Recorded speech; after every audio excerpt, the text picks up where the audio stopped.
Thank you very much for taking the time out to join this session this afternoon. As has been said, this is being recorded. I think Councillor Byler's got some problems, so if I can just help on his behalf to absolutely welcome you to this session. My name's Wright, and I'm the Director of Public Health for Dudley Council and for the borough. And Councillor Barlow is the portfolio holder and the member of cabinet for health and wellbeing, and I'm sure that he'll join us and be able to communicate with us very shortly. So should we? And we're going to run through a number of slides with the members of our panel. So I'm going to do an introduction around the current situation of COVID, both within Dudley and also nationally. And then we've got a GP, a member of the CCG, is Dr. Ruth Edwards, who's going to talk about vaccination. And then there's a panel of us, as you can see. There's myself, Dr. Ruth Edwards, Dr. I think Mayada is going to join, who's one of the public health consultants, and also Kaur, who's a public health consultant who was actually previously acting as the Director of Public Health. So some of you may well recognise Bal. Thank you.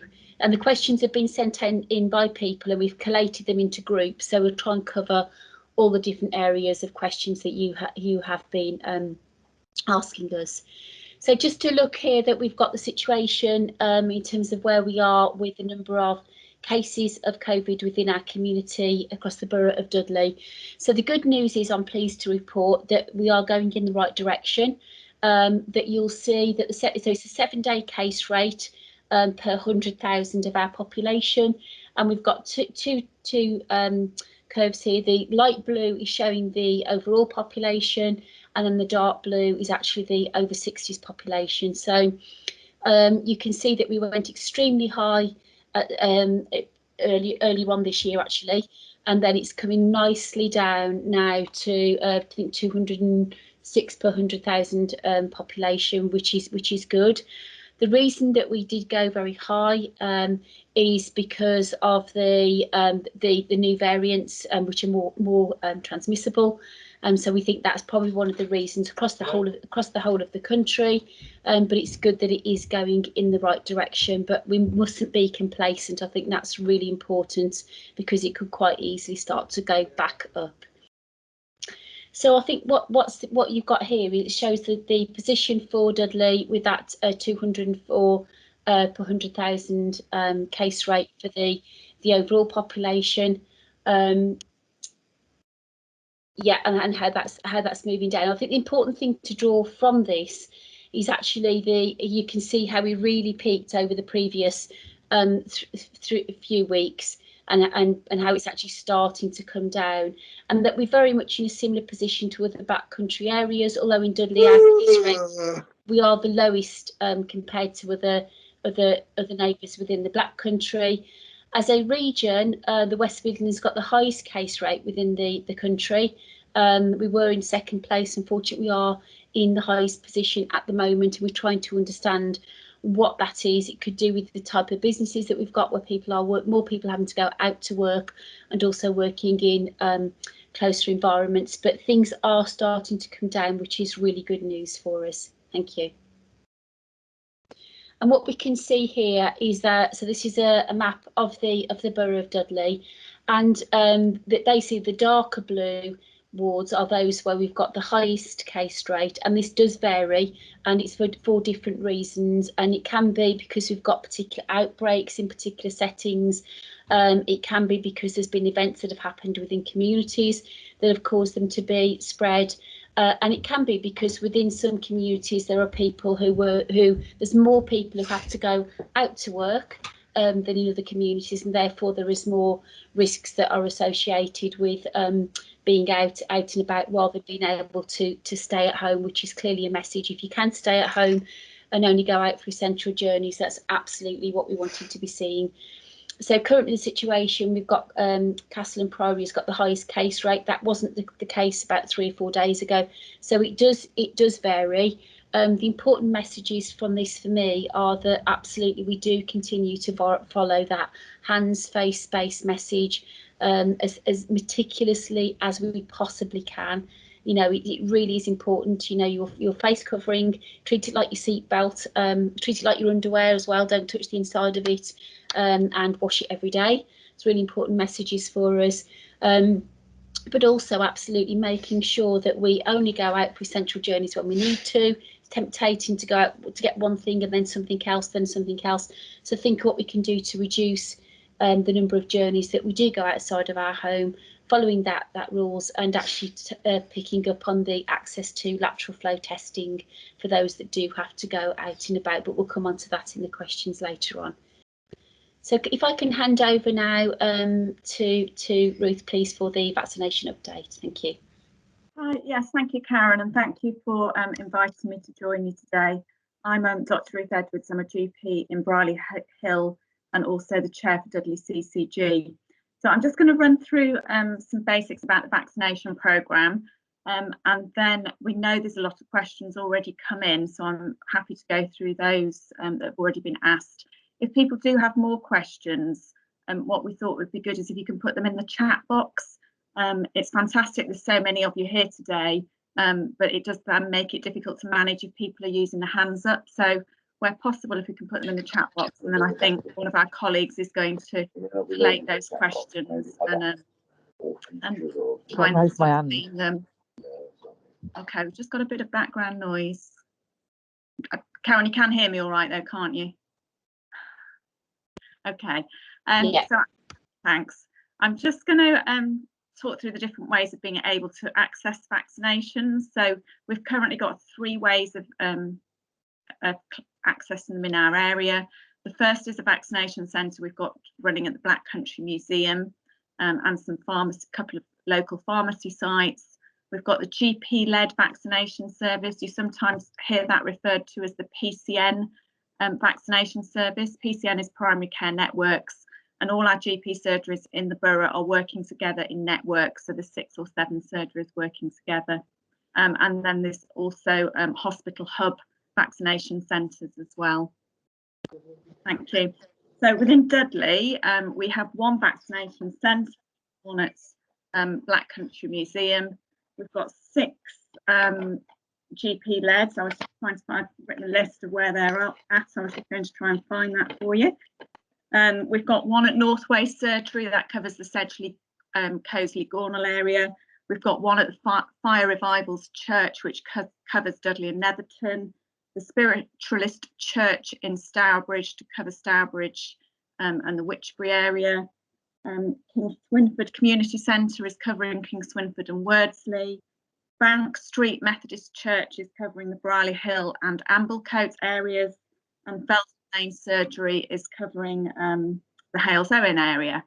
The hospital hub was running out of Russell's Hall. That has currently been hibernated, you'll excuse the expression. So there's just 1 hospital hub running out of Walsall at the moment, Back Country, and Russell's Hall will reopen if there's a need for it. But this is about trying to get the vaccine into the right areas so that we can cover as many patients as possible. And we've got a community pharmacy, I think on Wellington Road in the Dudley Netherton area. So figures wise, at the moment, we've been focusing on people over 70. So we've pretty much covered all the we started with the over 85s and over 80s, and the care homes, those have all been offered vaccines and the vast majority have been done. We're currently working on the over 80s, over 70s. If anyone hasn't been vaccinated yet who is in that over 70 group, you should be receiving something very soon, but you are in a position now that you can contact us if you've not had any correspondence through to get your jab arranged. We can go into a bit more detail on that shortly. So to make contact, you can either contact your own surgery, or it was 119, or there was an online booking address there. So yeah, at the moment we're doing the over 70 group and the extremely clinically vulnerable group. So you should be getting a letter from NHS COVID-19 vaccination booking services, or a call or a text from your GP practice telling you how to book the appointment.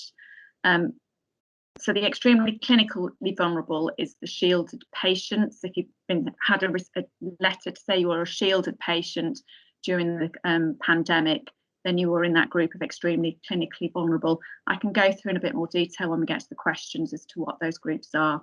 But if you're not in one of those groups, please don't contact us as yet. So we are working through our priority groups according to Joint Committee on Vaccination and Immunisation, that's JCVI guidance. As you can see from the step ladder there, we've been given priority groups to work through.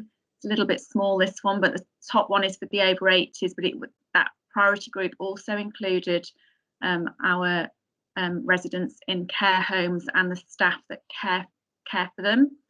The 75 plus group also included all our health and social care workers. So I give assurance that the vast majority of 75s, 80s and health and care workers have been vaccinated across our area now. The next is the over 70s and the extremely clinically vulnerable. And so we're completing those as of this week. The target was to try and get the majority of these done by the 15th of February, and I can give you assurance that we've pretty much done that in Dudley. So as of the next 2 to 3 weeks, we're calling for our 65 years plus and probably the 60 plus as well. In that group, it includes our clinically vulnerable, and again, I'll go through that shortly, but it's essentially people who receive the flu jab will be in the clinically vulnerable group. So that takes us through cohorts 5 and 6. And then we'll move to 8 and 9, which is the 50s and 55 pluses.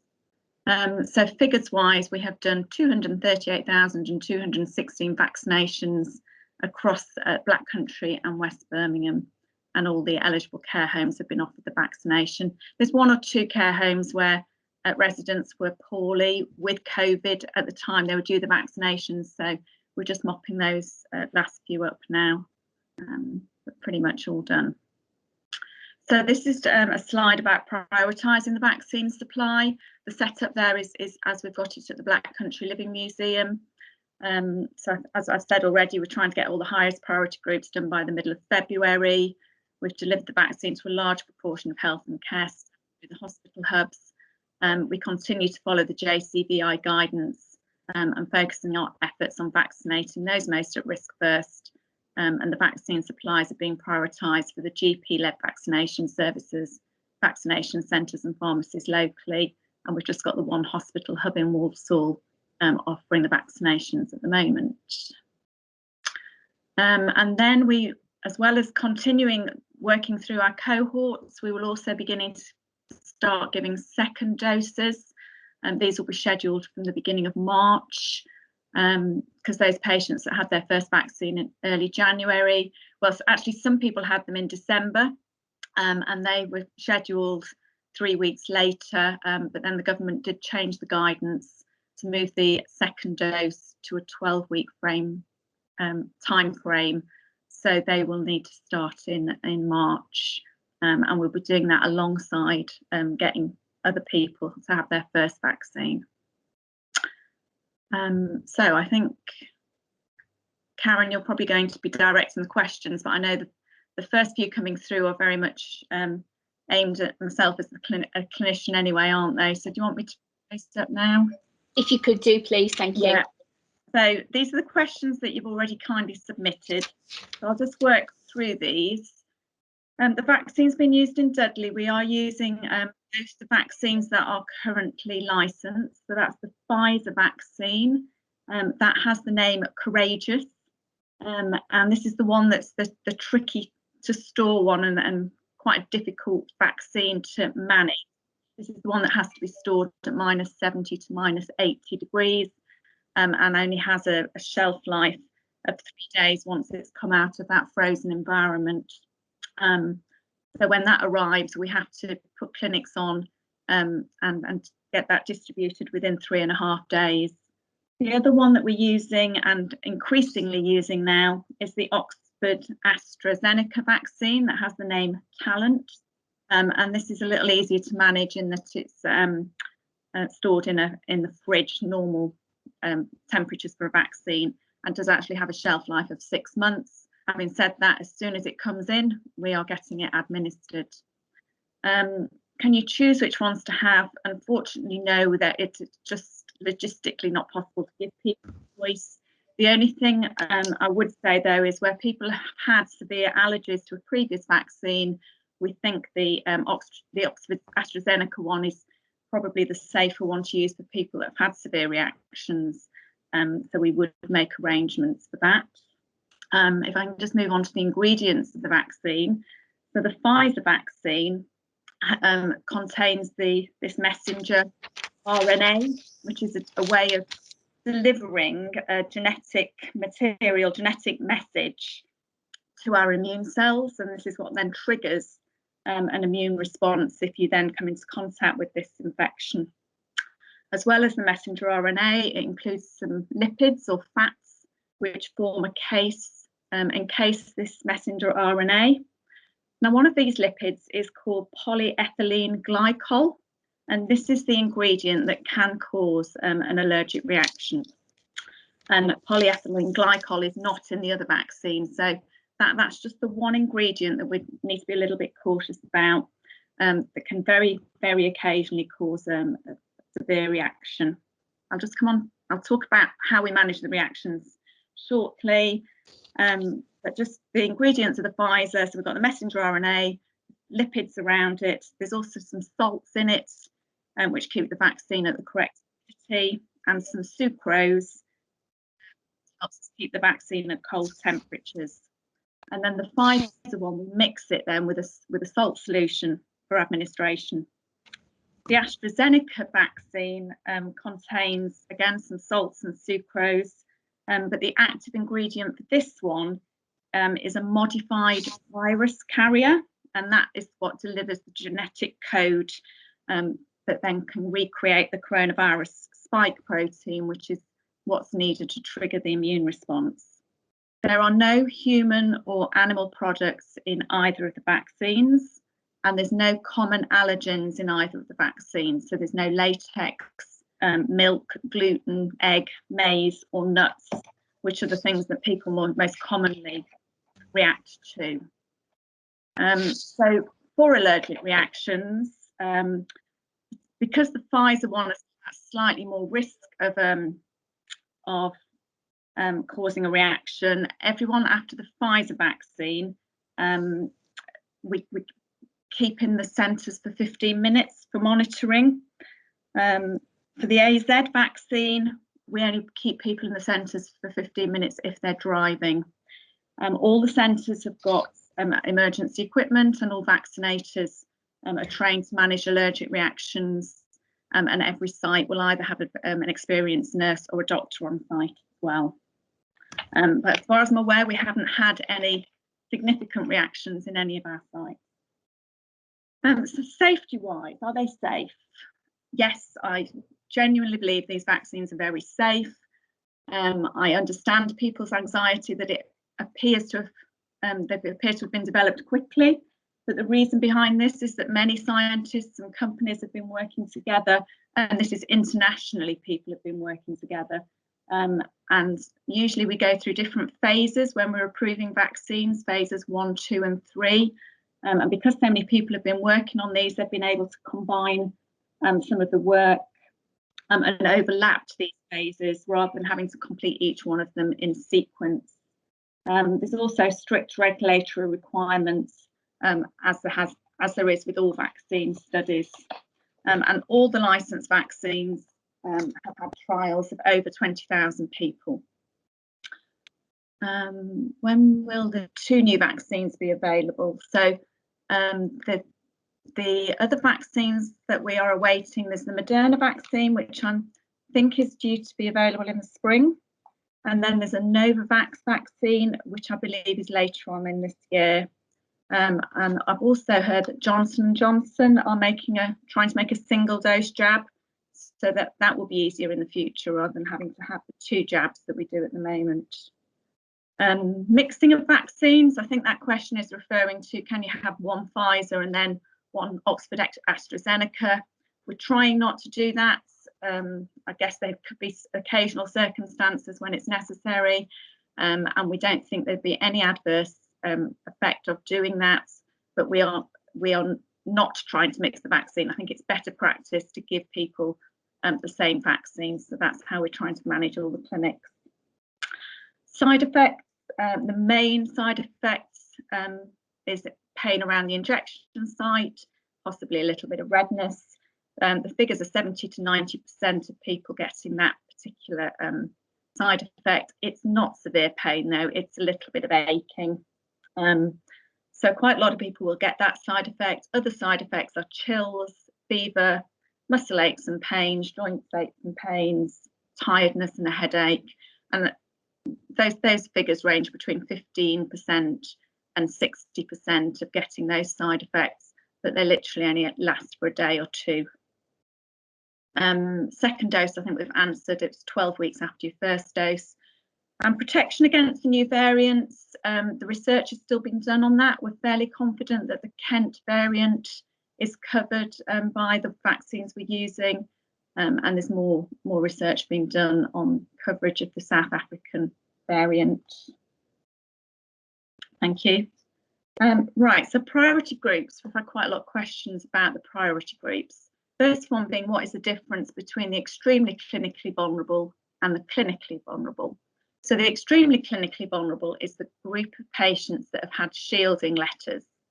So this includes patients who have had organ transplant at some point in their life, specific cancers who are currently undergoing chemotherapy or radiotherapy, people that have had blood cancers like leukemia or lymphoma, people who receive immunotherapy.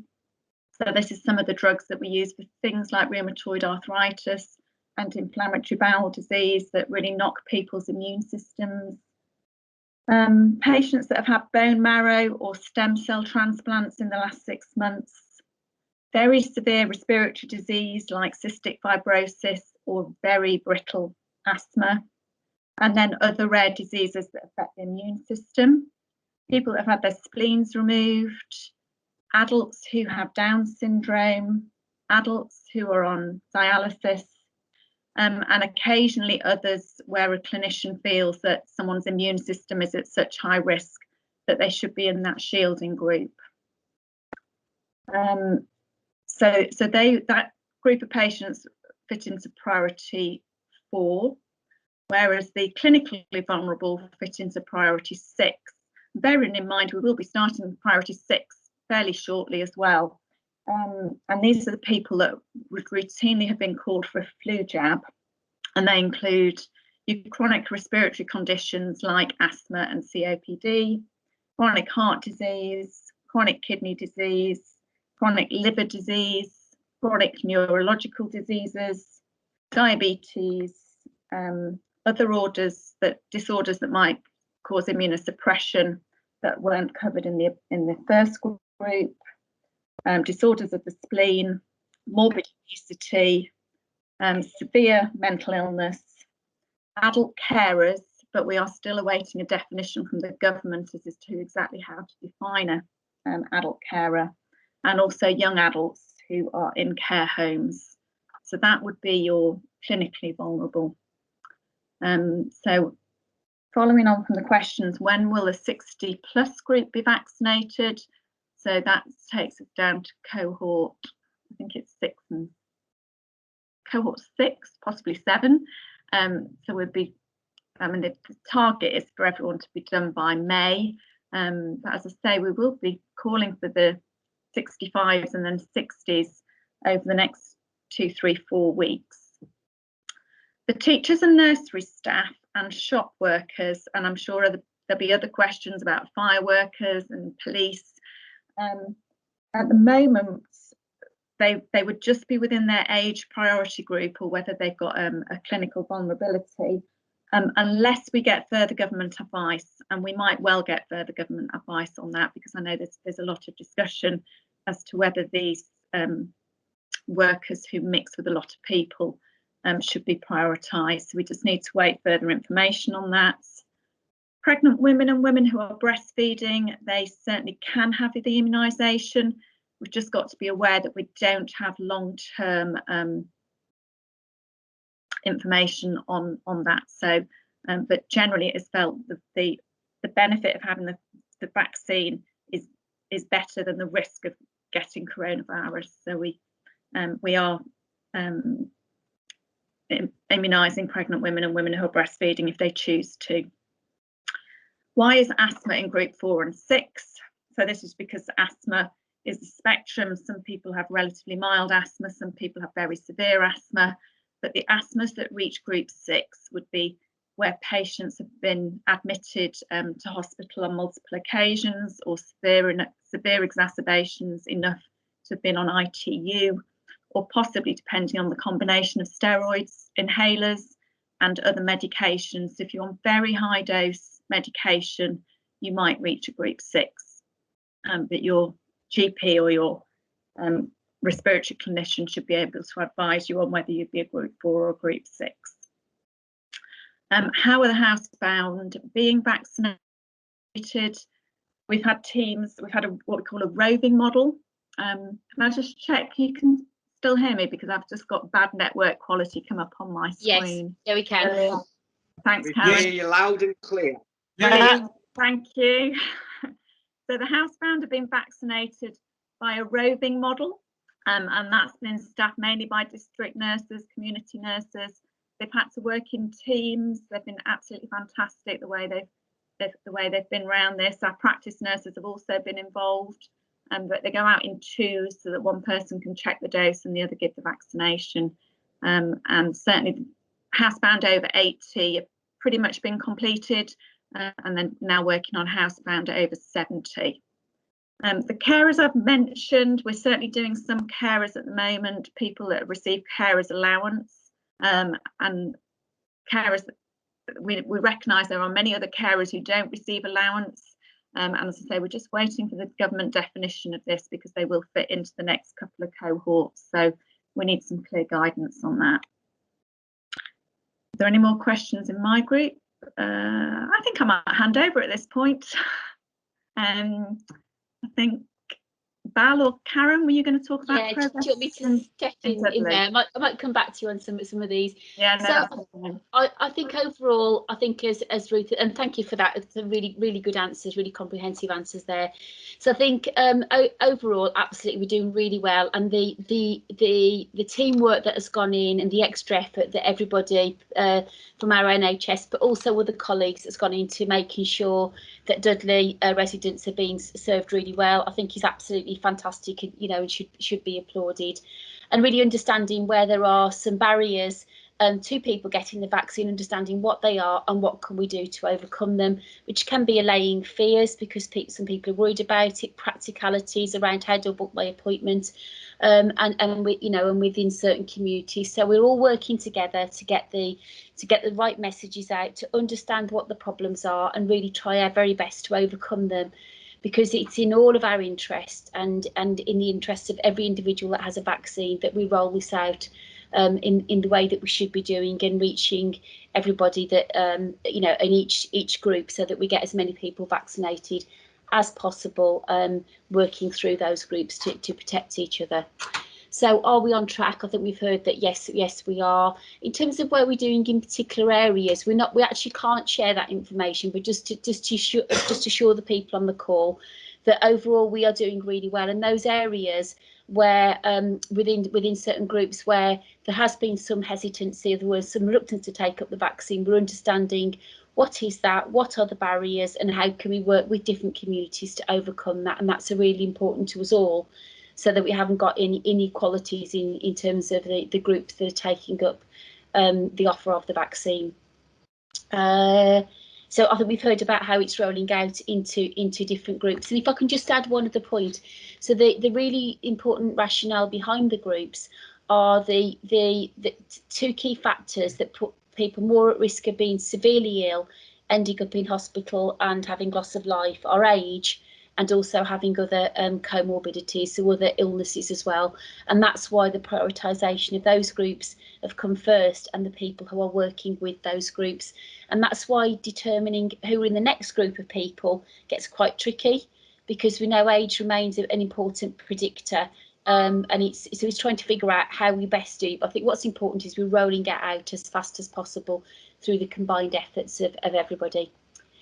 So, And can I just come back to one of the questions before on the Shelley, if you could just go back a page, a slide. Are doctors and practitioners rolling out the vaccine to age groups at the same time? So within Dudley, we are trying to do that. So if one of our PCN groups, one of our primary care networks, has finished a particular age group sooner than another, we are trying to sort of move vaccine from one PCN to another if need be, so that we can try and keep them fairly aligned. We're not going to keep them 100% aligned, but we're trying to keep as much standardisation around as possible, so that just because you live in one part of the borough than another doesn't mean you'll get done first. I mean, we did find in King Swinford there was a higher amount of older people, so there were more of the 85 plus in that area, but generally they're pretty equal. And I've just seen the question about people who've had COVID still receiving the vaccine. Absolutely. We've given the vaccine to a number of people now that have had COVID themselves. We just will need people to be clear of symptoms before they have the vaccine.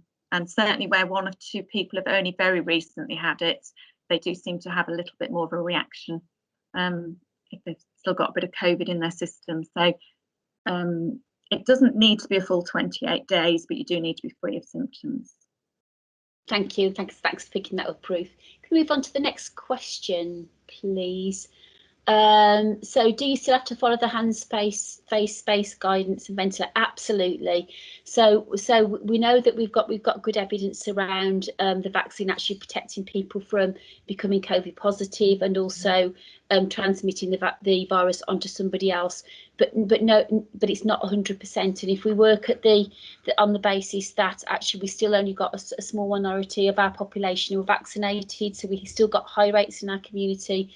So it's really important that we are absolutely continued to be really meticulous around the hand space ventilate, because we want to get out of the pandemic, and also we don't want the increase having outbreaks actually to put people at risk and then to slow the whole vaccination process down. So it's really important, please do continue to follow that advice, and that's a real risk that people become complacent.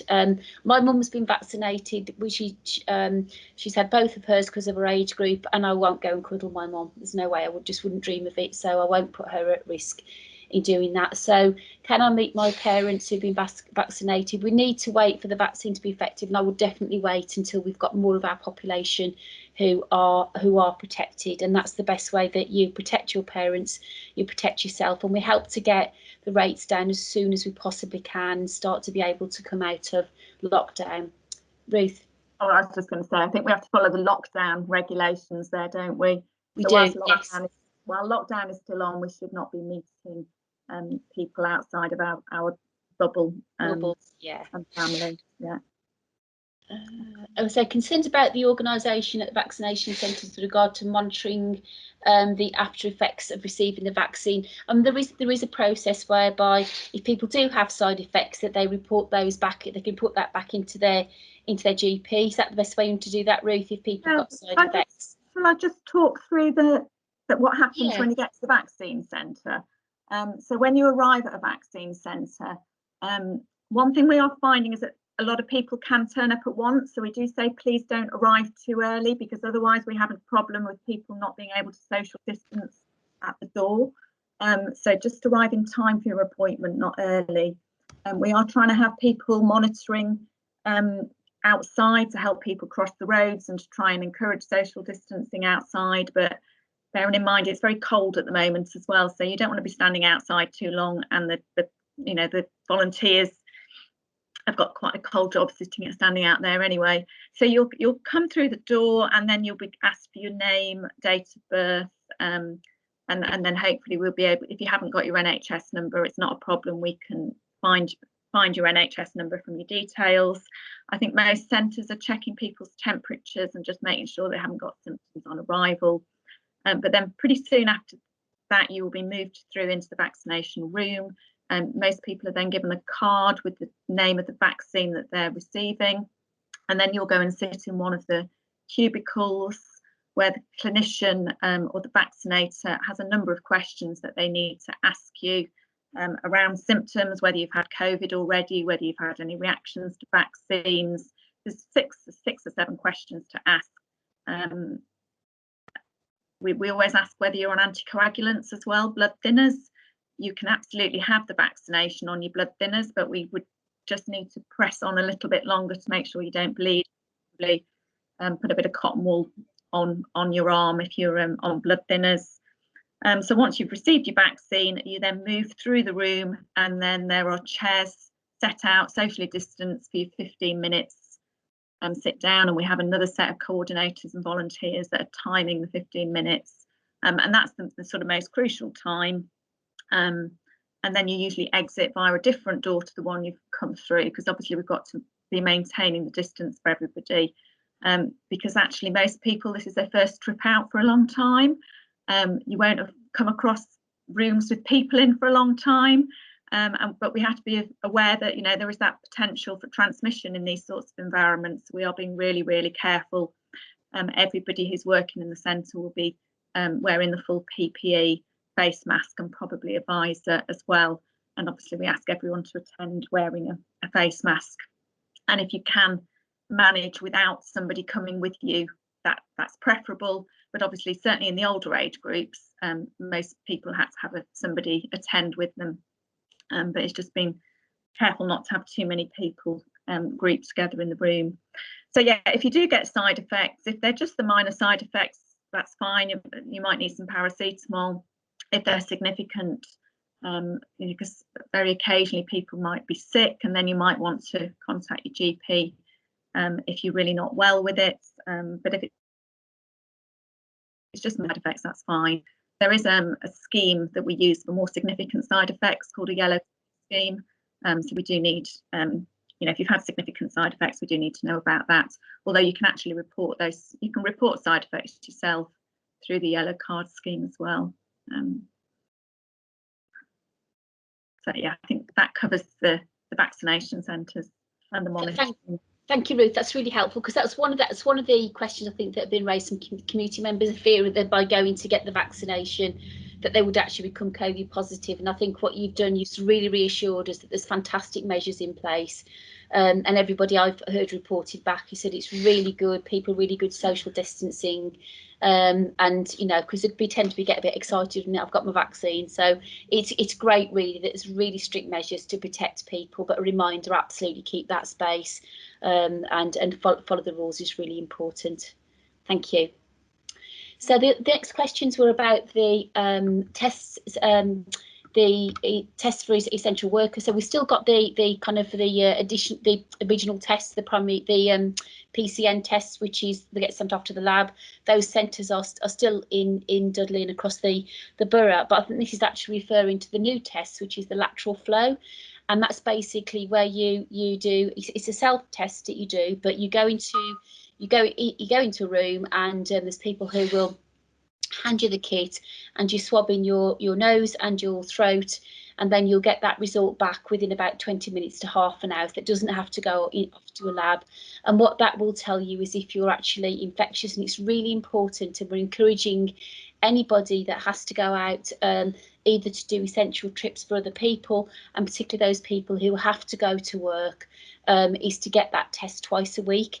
And we've got a fantastic offer, well over 4,000 tests a week are available of that asymptomatic testing within Dudley, and they're both within. We've got churches in Wordsley, Halzowen, Sedgley, Wollaston, and Lye, and we've also got it's the Salvation Army Centre in Lye, and we've also got Dudley Leisure Centre and Saltwells and pharmacists all around the borough that can offer that that test. And if you go on the council website, or if you go on to centralhealth.co.uk, you can see whether they're just the booking. And it's a really good idea, actually, if you book it in twice a week, because then you've got it automatic. You know, you've got your time, off you go and get that done. Or there are some that have got a walk-in offer as well. But if you go on the website, on the council's website, and look at the testing, you can see what the offer is in each of those different settings. and that's a 7-day week offer in many of those settings, which is fantastic. So for businesses, if you let us know, and you can do that actually via this call, if you're interested in being able to organise testing within your workplace, then what we are doing is we're actually running webinars like this to actually support businesses to be able to train some staff within their organisations to be able to set up little test centres so they can get staff going through and being able to do their top tests twice a week. And some council departments are doing that, and we've had a fantastic response from our businesses and some fantastic feedback, I have to say, so well done to the team. The other things that you can do for your staff is that they can go to any of the sites, any of the churches, the pharmacists, or Dudley Leisure Centre or Saltwells to go and get their tests on a regular basis. And we are also rolling out where we can be offering training people to use some of the home test kits. But we're there to support businesses, and that's really important.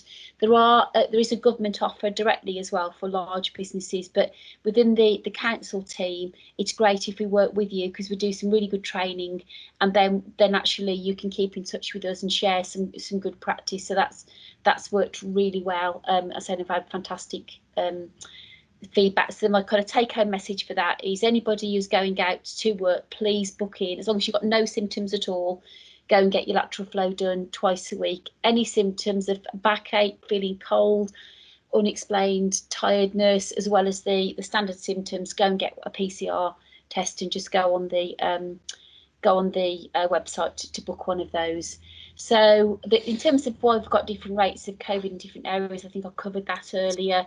In terms of more people going out into workplaces, and that tends to be a reason why we've had increased cases in some of our communities. And the key message there is everybody do what you can to follow the lockdown advice, and also the hands, face, space and ventilation, and that's the way we reduce risk of transmission. Could I have the next questions, please? Oh, that's it. So we've had some other questions come through. I think some of our colleagues have been picking up what those are. Hi, Karen. Can I? I've been Hi, summarizing. Miles, This is yeah. I've been summarizing the questions. that's great. There is one question about the number of missed appointments locally. Said it has been reported nationally. There are a large number of missed appointments.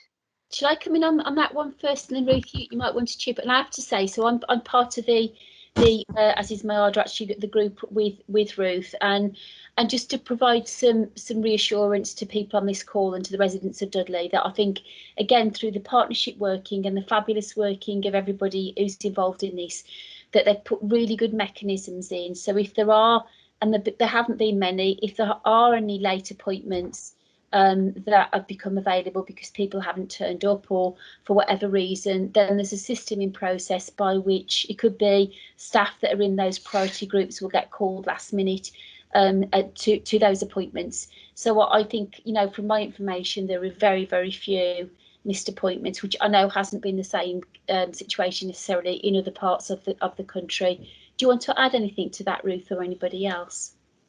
No, just to say we're very conscious about vaccine wastage. I'm not aware of any vaccine having been wasted in Dudley. We always manage to get that extra dose out of every vial as well. I don't know whether people have heard about that, but initially the Pfizer, you were meant to get 5 doses out, and then they thought you can probably get 6, and in fact you can get 6. So we probably gave more than they anticipated in the early days. I think they now expect us to get 6 out of every vial. And the same with the Oxford AstraZeneca, we can get 11 doses out of every vial. Having said that, we are very careful that everybody gets the right dose, but we haven't wasted any vaccine because we always have a reserve list of people in the next cohort to call, and we work out where the centres are and how we can quickly get people. Occasionally you might get people that haven't turned up, but we certainly don't waste any vaccine. Thank you. The second question is, one vaccine more effective than the other? I think in initial trials probably showed Pfizer was the more effective, but actually the research coming out now shows that the Oxford AstraZeneca is very effective. They're both over 80% effective. And when you think of flu as being 50%, but still very worthwhile doing, I think they're both very, very effective. Yeah, can I just add as well? There was the question about the South African variant, isn't it? And I think the sort of the evidence thus far is that whilst it may, and again it's growing evidence that it may not be quite as effective in terms of protecting people against severe illness. The evidence at the moment is absolutely it will do that. So and again it's still above the vaccine being considered as being an effective vaccine. So please don't let that put you off having it, because the more people that we get vaccinated, the better. Thank you. Thank you. And there is a question, I think, about the salt content of the vaccine. And the question is, would the salt clog people's arteries? Oh, absolutely not. No, I mean, when you think about a vaccine, we give 0.3 of a mil is the size of the vaccine. So the amount of each constituent is absolutely tiny. So there is a little bit of salt within the vaccine as a stabilizer, and it's to make sure that the acidity of the vaccine is as close to the body's pH, natural acidity as possible. But absolutely, there's nothing in it that would cause any adverse reaction, certainly not enough to clog your arteries. It's not like eating a bag of crisps, sadly. Absolutely.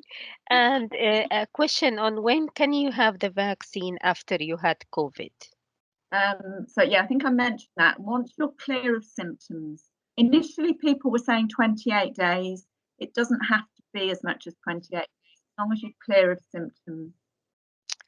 Okay, thank you. And there is a question about neurological problems but it doesn't specify what type of neurological problems in terms of which priority group they are. So most neurological diseases would come into group 6. It's the group of patients that are prioritised for a flu jab, but not in the extremely clinically vulnerable. So most neurological diseases, I think, would be cohort 6. Which we will be embarking on in the next 2 to 3 weeks, I think. And there are some specific questions, like a question, someone said they received a letter of invitation. When they call the national number, they have been told they are not a priority. So I'm not sure who would be able to answer this question. Is there any detail as to what condition might be? So perhaps they needed to contact their GP, don't they? Yeah, I mean, I read out all the conditions earlier. So I think if you feel as though if normally you have a flu jab, then you won't have been called for yet, unless you're over 70 and you have and you've been shielding, then you won't have been called for as yet. I would anticipate most people that usually have a flu jab, plus the over 60s, being called for over the next 2 to 3 weeks. Nationally, they are going to try and divide these so that people that normally are in the flu jab group or the clinically vulnerable will probably be contacted for by their GP, whereas the over 60s and the over 65s without a clinical condition will probably get the national letter to go to a local vaccination centre. So here would be the Black Country Museum. So they are going to try and separate these two groups so that not everybody is getting multiple contacts, because I think there's been a little bit of confusion in that some people have had a national letter and a contact from the GP, and some people have felt that they needed to go to a vaccination centre like the Black Country Museum. They didn't know whether they should go for that or wait for their GP, but they are going to try and separate those out a little bit so that the more vulnerable people will be able to go to their local GP centre. Now, that's not their local GP surgery, but it's the centre that their GP is working out of. Thank you. There are then, I think, questions that have been already answered, like when police officers will be vaccinated. So my list is complete now. So my colleagues who are taking notes as well, do you have any additional questions? Yeah. It's Ken from Dudley here. I wonder if I could ask a question. On a number of Facebook groups which I belong to, most of which are for unpaid family carers across the country, over the last 2 days, an odd question has arisen. When an unpaid carer has taken their cared for to a vaccination centre, sometimes the vaccinator has asked amongst the usual, who are you and what's your date of birth question, do you take or use morphine painkillers? Most of them have said, no, we don't, and nothing's come of it. Is there any reason for asking that question? Is there a contraindication as to something that you shouldn't be having the vaccine if you are prescribed a morphine that nobody knows about? If I can answer that one, Ken, no, not that is not something I've come across at all. I've not read that in the Green Book, which is our kind of handbook for vaccination. It just seems a bit strange, and obviously it's rattled a few people and thought, well, why have we been asked this? It's only been asked 3 times, but in different places in the country. Yeah, certainly not on our. It's certainly not a strange one, but people are obviously starting to get worried now that they shouldn't be having the vaccine if they're prescribed painkillers for other conditions. But the vaccinators themselves say, well, we don't know, it's on our list. But they don't seem to know what the answer is. Yes, I do take them, which seems a bit bizarre. Yeah, it does seem that does sound a bit of an odd one. Not something I've come across. So the answer would be presumably don't worry about it and just carry on. That's what I would say. Yeah, take the vaccine. Yeah, I mean, we've given several thousand vaccines across Dudley. We've given plenty in each local vaccine centre. I know we have given vaccine to people on morphine and other strong painkillers.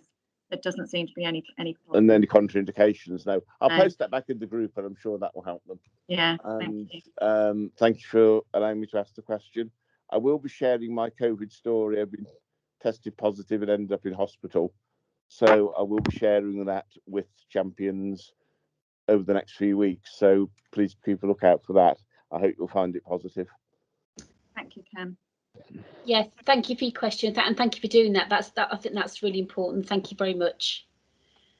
Okay, I think that's completed our questions. So could Karen, sorry, Karen. There is one question, Karen. One of them is how effective is a single dose?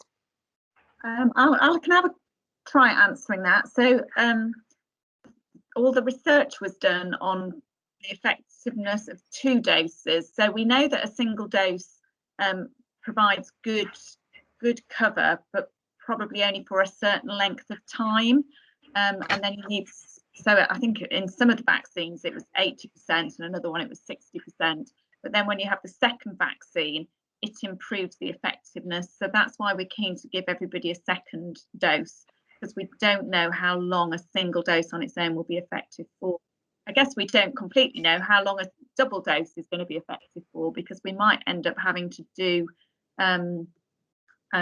yearly COVID vaccines. The jury's still out on that as to how often people will need a top-up of a COVID vaccine.